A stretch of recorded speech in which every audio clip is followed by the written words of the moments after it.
This is a calm Italian bedtime story. Let your eyes close and simply listen. The morning arrives differently on a Sunday. Not later, not softer, just without being asked to. Salvatore wakes before the bells, but only slightly. At his age, sleep does not leave all at once. It loosens, then withdraws, first from the hands, then from the shoulders, then from the eyes. He keeps them closed a moment longer, not to sleep again, just to listen. Because in houses like this, a Sunday does not begin with movement. It begins with permission. The shutters are still closed, but a pale line of light has already begun to press itself through the narrow gaps in the wood. Outside, the street is quiet, in the particular way only an Italian Sunday can be quiet, not empty, not dead, just undecided. No trucks yet, no sharp voices, no chairs dragged across bar floors. Only the faintest suggestion that the day is waiting nearby. His bedroom carries the coolness that old rooms keep after the night has passed through them. The sheet has twisted once around his legs. He frees one foot slowly and rests it on the floor. Tile. Cool, but not cold. The kind of cool that tells you the house has been awake before you, that the walls have already received the dawn, even if you have not yet looked at it. He sits up without haste. The chair in the corner still holds yesterday's shirt. His trousers are folded over the back of it. He reaches for them with the movement of someone who has done the same thing enough times for it to stop being a decision. On the small bedside table, a watch rests beside a handkerchief and a pair of glasses. He does not put the watch on yet. Sunday is one of the few days when time can be allowed to remain on the table a little longer. He puts on the glasses first. The room sharpens. The wardrobe, the chair, the faint line of light at the shutters. Then he stands. The first thing he does is not go to the window. It is not make the bed either. In houses like his, the bed is not a thing to be corrected immediately. It is left to remember the night for a little while longer. He walks to the bedroom door and opens it without letting the latch click. The corridor outside smells faintly of old plaster and coffee that has not yet been made, but somehow already belongs to the morning. This is a southern house, though not dramatic about it. There is no theatrical sunlight yet, no blinding white walls. Just an old family apartment above a narrow street in a town close enough to the sea that salt still finds its way into the shutters when the wind turns right. He goes first to the kitchen. The table is still there in the center of the room, covered with the same cloth it has worn for years. The cloth has faded in two corners where the sun reaches it in summer. A fruit bowl sits in the middle. 2 lemons remain in it, slightly dull now, and 1 apple that nobody has chosen for 3 days. On the counter, the moka pot waits. He had rinsed it last night and left it upside down to dry. Now he turns it over, unscrews it, fills the lower half with water by eye, not measurement. He no longer needs lines. He has passed that stage of living. Coffee goes in next.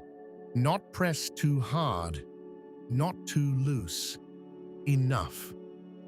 He screws the top back on and sets it on the stove.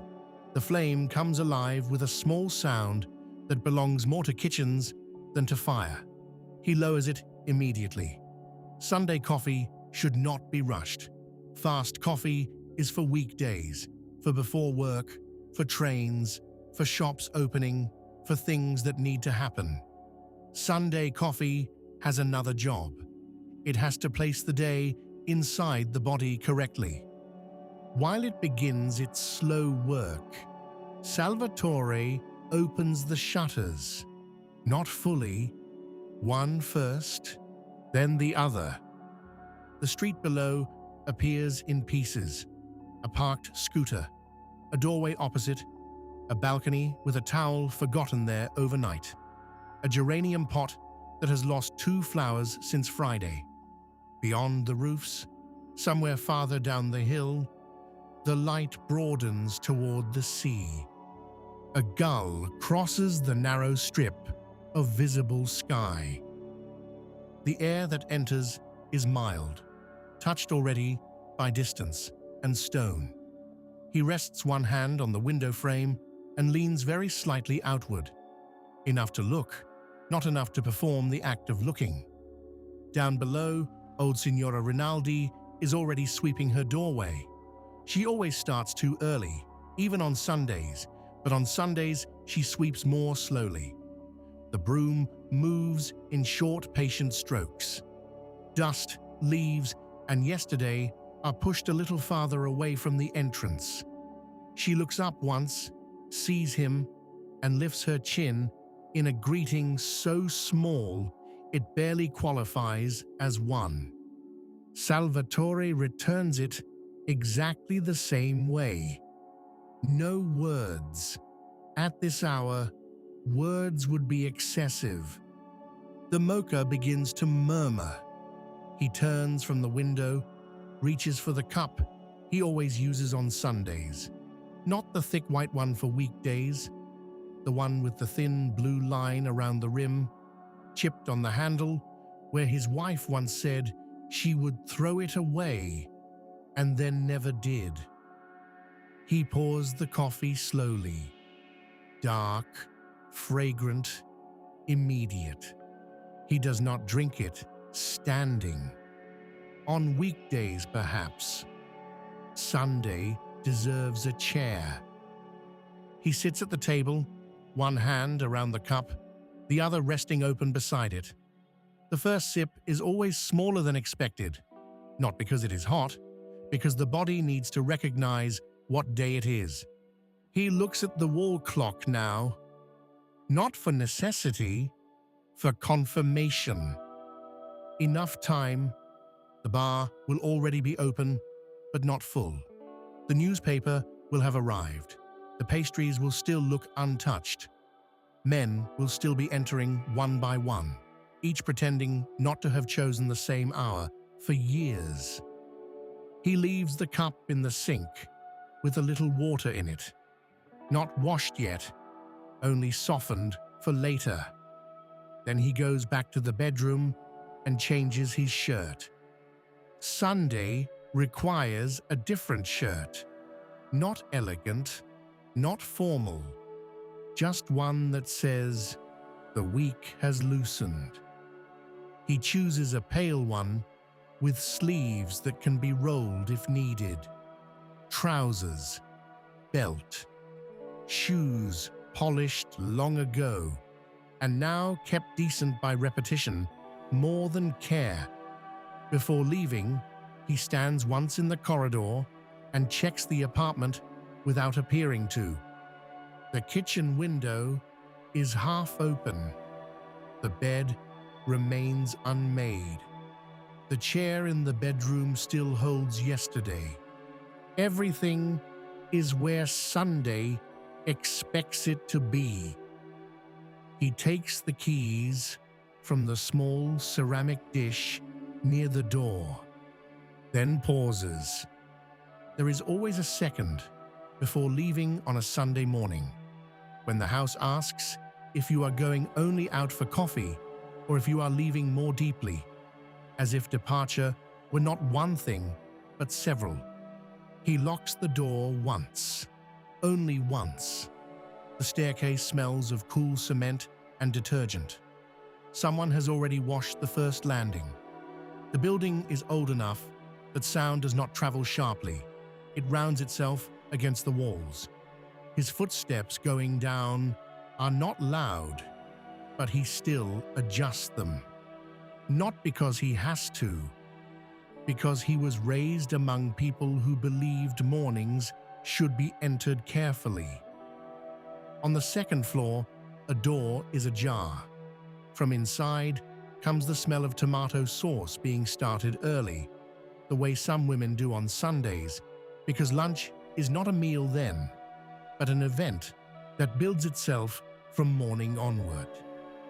Somewhere farther in the apartment, a radio speaks low enough to remain private. On the ground floor, Signora Rinaldi has finished sweeping. Her bucket sits beside the wall. She is watering a basil plant now, though it doesn't need it. She looks up at him again. Già in piedi. It is not really a question.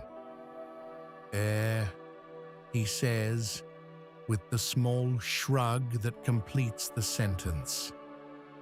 This is enough to mean, yes, I am awake. Of course I am awake. Have I ever slept late in my life? No, and we both know it. She smiles without showing teeth. Alba. He lifts the folded newspaper money already in his hand, though he hasn't bought the paper yet. It is his way of answering. Dove Sano. She nods as if this confirms something larger than destination. He steps into the street. Now the town is beginning. Not quickly, not all together. A shutter opens above him with that sound only old wood can make when it has survived enough weather to stop complaining about it. Somewhere behind a window, crockery touches crockery.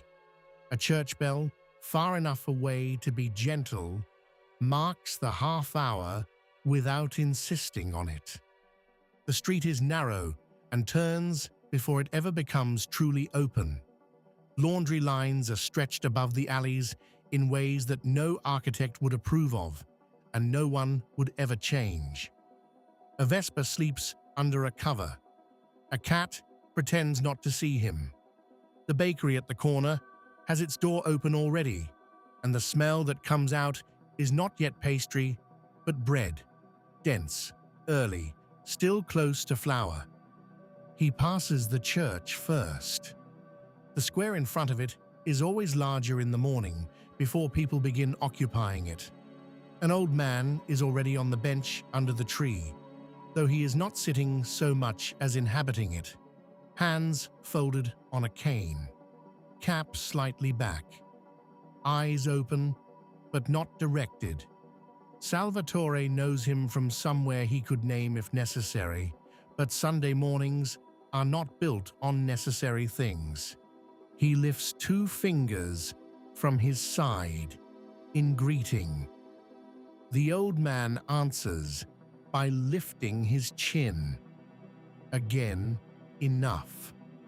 That is one of the things foreigners never understand properly, he thinks sometimes. They notice the talking, the hands, the noise, but they miss the other Italy, the Italy of half gestures, the one built on knowing without asking. The bar is exactly where it has always been. Not in the center of the square, slightly off, as if modesty had chosen its position. Green awning, a door that remains open unless rain insists otherwise, a counter of worn marble, 3 outdoor tables that will be used later by men who will order 1 coffee and occupy an hour with it. Inside, the light is warmer than outside. The bar is not full yet, but it is already itself. The barista, Carlo, does not look up immediately when Salvatore enters because he does not need to.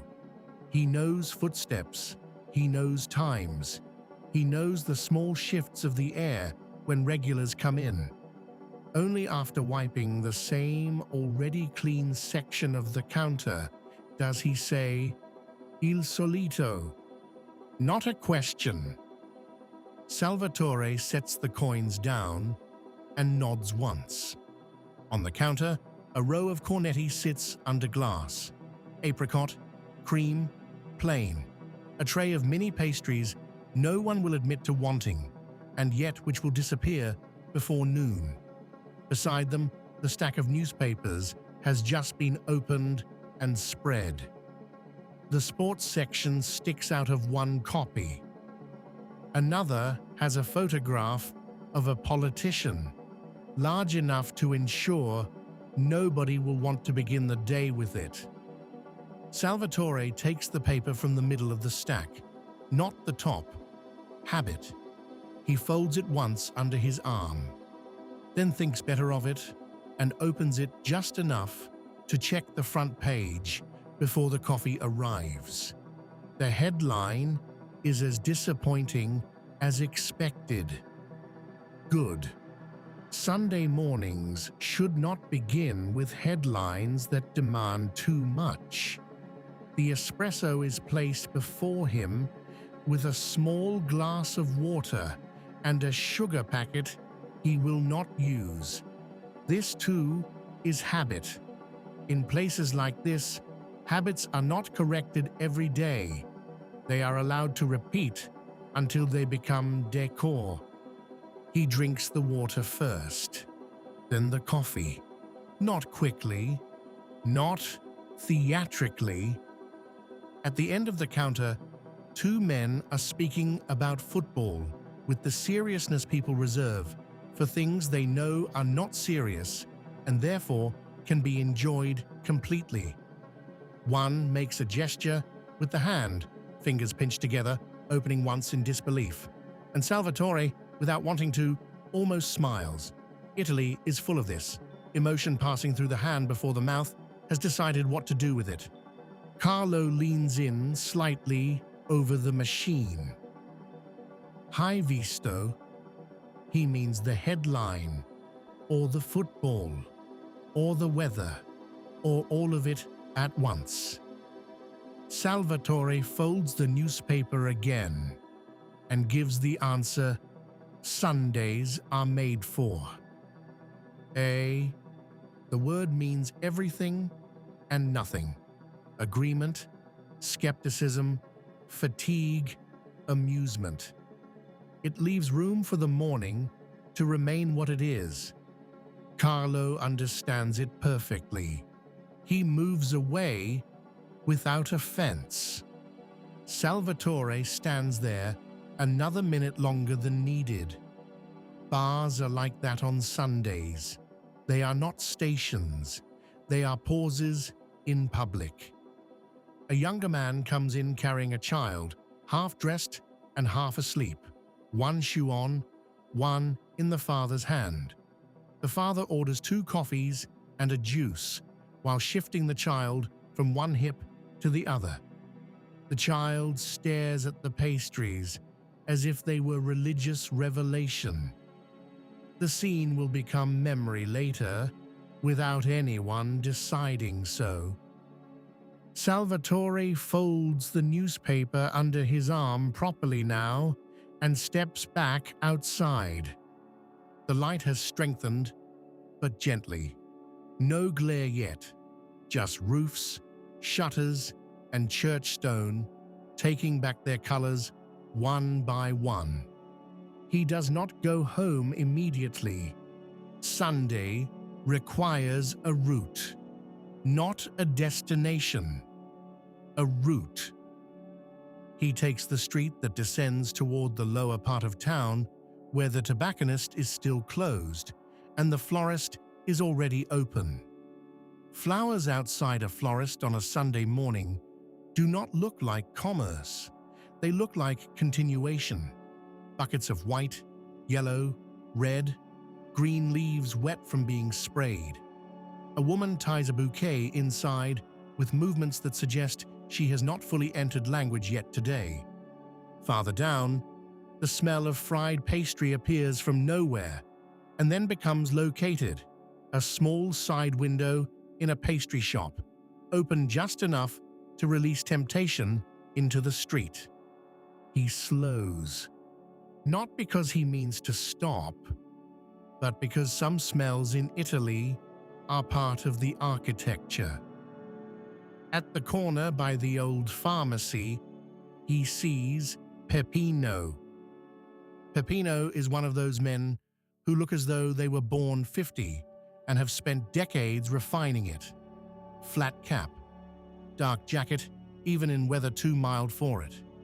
The newspaper already under his arm, though whether he has read it is doubtful. He is leaning against the wall in the posture of someone who is not waiting for anyone and yet available to encounter. Salvatore, Peppy. They come close enough to shake hands but don't. Instead, they do what men of their age do when familiarity has removed the need for complete gestures. A half touch of the arm, a slight forward tilt of the head, the body acknowledging what the hand no longer needs to prove. Hai visto chi è tornato? This is how Sunday conversations begin. Not with topic, with suggestion. Chi. Peppino widens his eyes slightly, enjoying the possession of information. Il figlio di Teresa, quello di Milano. Salvatore turns his head just a fraction. Davvero? Eh? The same word now means something else. Yes, really, and I was the first to know it. And perhaps I'm not displeased by that. They stand there for a minute in that kind of conversation, which is half actual and half ritual. News is exchanged not because it is urgent, but because saying it aloud places people back into the map of the town. Who returned? Who is unwell? Who sold a field? Who was seen yesterday at the cemetery carrying fresh flowers? Which priest may be leaving? Whether the weather is turning. These are not dramatic things, but in places built on continuity, continuity itself is news. At some point, Peppino glances at the folded newspaper under Salvatore's arm. Com'è? Salvatore lifts one shoulder. Come sempre. Peppino laughs once through the nose. Enough. A car passes slowly, not because the road requires it, but because the town does. Nobody drives decisively on a Sunday morning through streets like these. To do so would be a kind of insult. They part without announcing the end. This too is Italian. Conversations dissolve the way coffee cools, not with declaration, with drift. Salvatore climbs again toward the upper square. Now there are more people. Not many, enough. A mother walking with a child whose hair has been flattened on one side by sleep and not yet forgiven for it. Two sisters going to early mass, dressed not beautifully but correctly. A young man carrying a tray of empty glasses back into the bar from outside, moving faster than the rest of the town and therefore clearly still too young to understand Sundays completely. The bells ring again, not urgently, not to summon, just to remind. The sound arrives across the roofs and settles into the square with the familiarity of something that has outlived every opinion about it. Salvatore stops under the arcade and listens. He always listens. Not for religion exactly, not anymore, or not in the simple sense, but because bells are one of the few things left that still know how to place a day in the body. The newspaper under his arm shifts slightly. He corrects it with one thumb and tucks it closer against his side. That gesture, the paper under the arm, the coffee already taken, the morning not yet committed to anything, belongs so deeply to Italy that it would be impossible to explain without living it. He stands another moment. Then he takes the road that leads to the Belvedere at the edge of town. It is not far. Nothing in places like this is far if you begin early enough. Along the way, the houses thin slightly and the view opens. Beyond the low wall, the valley stretches with olive trees, patches of grass still wet, and the road winding toward the coast, where the sea is not yet visible, but already implied.